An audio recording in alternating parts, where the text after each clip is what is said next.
Et bonjour, aujourd'hui j'avais envie de parler des émotions. Euh, Vaste sujet. Ça va être difficile d'en parler en 10 minutes, plus ou moins. En tout cas, le plus important que j'avais envie de partager avec toi aujourd'hui, c'est cette conscience que les émotions sont précieuses. Que de les refouler, ça fait mal, encore plus mal sur le long terme, à ton corps, à l'ensemble de qui tu es et peut-être même à ton entourage. On ne nous a pas appris à accepter nos émotions dans notre société. On en a peur, on en a honte, on culpabilise. Donc c'est important de réapprivoiser ces parts-là de nous pour apprendre à faire la paix avec nous-mêmes.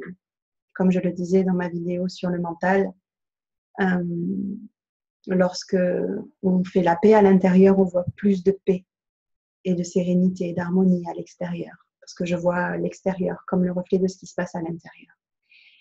Je pense que cette question des émotions est centrale et que quelque part, si on devait chercher du sens, parce qu'on fonctionne comme ça, à ce que l'on vit, c'est pas sûr que l'on en trouve, mais par contre, ce que je peux dire, c'est que l'invitation que te propose tout ce que tu es amené à vivre, c'est une invitation à observer, accueillir et te laisser traverser par tes émotions. En fait, la souffrance, elle est créée non pas par ce qui est vécu, mais par la résistance à ce qui est vécu. C'est-à-dire que je suis en train de dire non à ce qui est, et c'est cela qui crée la souffrance. Si je voyais l'émotion comme un simple mouvement de vie qui me traversait, et que je m'autorisais à me laisser traverser par cette énergie, par ce mouvement de vie, il ne durerait que quelques minutes. Fini les 10 ans de colère contre Tartampion qui nous a... Ça fait longtemps que je n'avais pas utilisé ce mot Tartampion. Qui nous a mal parlé ou qui nous a manqué de respect ou qui nous a posé un lapin ou qui nous a trahi ou qui nous a été infidèle, etc., etc. Non, j'accepte de traverser l'émotion qui est en lien avec ce que je suis en train de vivre au moment où elle se présente, à ma façon, comme je le peux. Et ensuite, un autre état peut remplacer cet état provoqué par l'émotion. Lorsque je me sens en colère aujourd'hui, je prends un oreiller et j'hurle dans mon oreiller.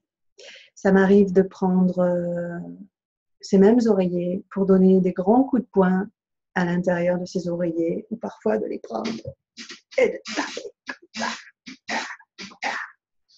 parce que j'ai le droit d'être en colère, parce que ça fait partie de mon humanité, ça fait partie de ce que je suis aussi.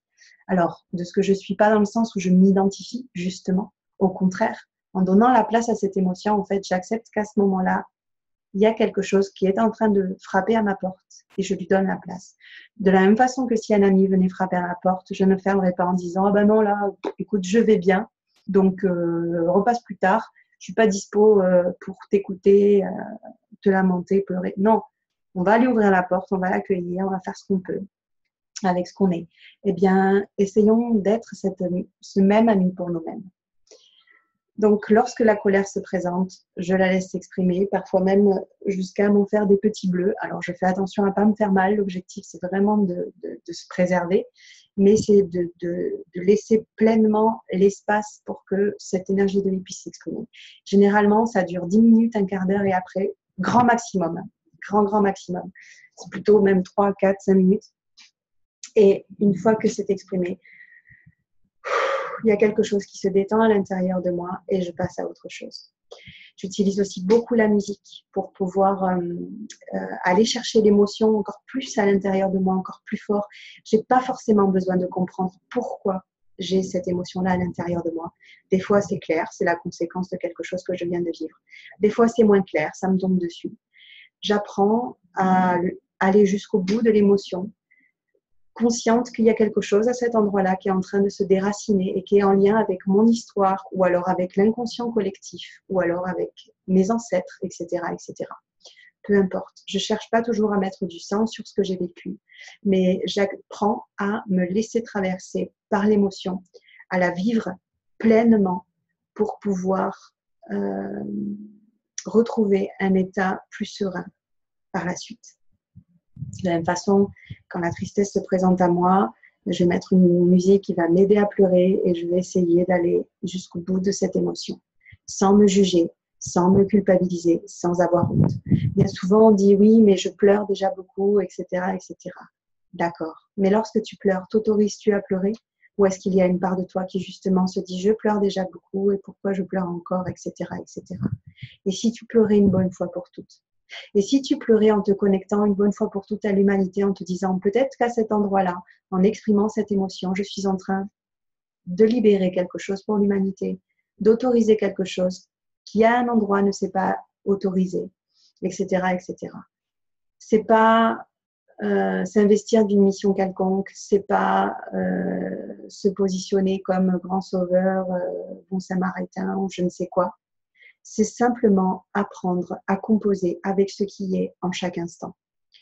Et moins je résiste à ce qui est en train de se présenter à moi, et moins de temps ça dure, parce que c'est peut-être juste là pour me permettre justement de vivre cette émotion et de mettre en lumière une part de moi que jusque-là je n'avais pas encore appris à aimer. Alors, un petit rituel pour accepter tes émotions.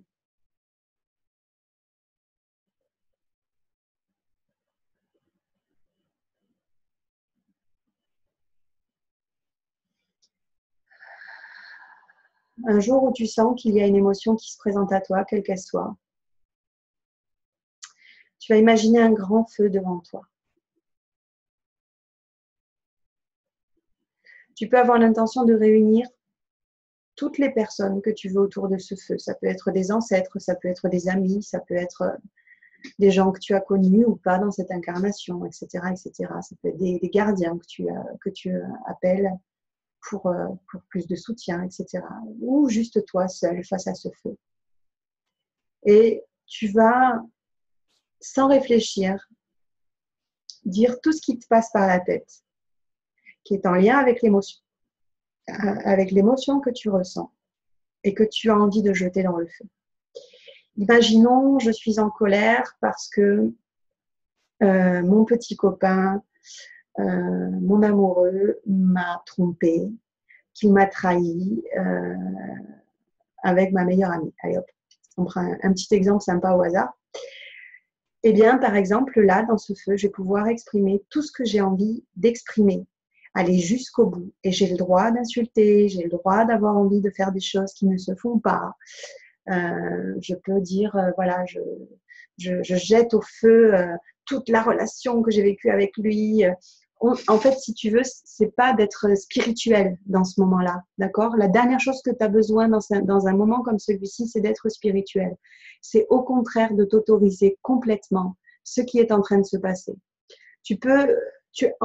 On est des êtres de contribution, on n'a pas envie de faire du mal. Aie confiance au bon à l'intérieur de toi.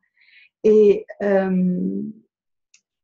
bien sûr que si on va jusqu'au bout du truc, t'as pas envie que les gens qui t'ont blessé souffrent. Ce que tu as envie, c'est toi de ne plus souffrir. Donc, tu sais que là, dans ce que tu es en train de t'autoriser, ils sont en sécurité. Tu n'es pas en train de leur faire du mal. Tu es juste en train de légitimer ton émotion. Donc, tout ce qui te passe par la tête, tu le jettes dans le feu. Voilà. Ça peut être ta colère, ça peut être très expliqué. Tu réfléchis pas. Tu t'imagines ce feu, tu fais le geste et tu dis, ouais, alors ça représente ça, ça, ça. Et je le jette dans le feu. Là, tu vois que ça brûle avec le feu. Et là, petit à petit, tu vas du coup t'autoriser à évacuer quelque chose. Et puis pareil, lorsque tu ressens une tristesse, tout ce qui te passe par la tête, ça peut être, je sais pas moi, les gens qui meurent de faim, la pauvreté que tu vois tous les jours, voilà, tout ce qui peut-être animer en fait ta tristesse, tu le jettes dans le feu.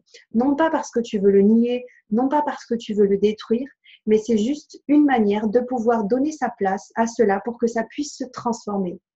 Le feu, dans ta visualisation, il n'est pas en train de détruire, il est en train de transcender, de transmuter, de libérer quelque chose pour donner la place à autre chose.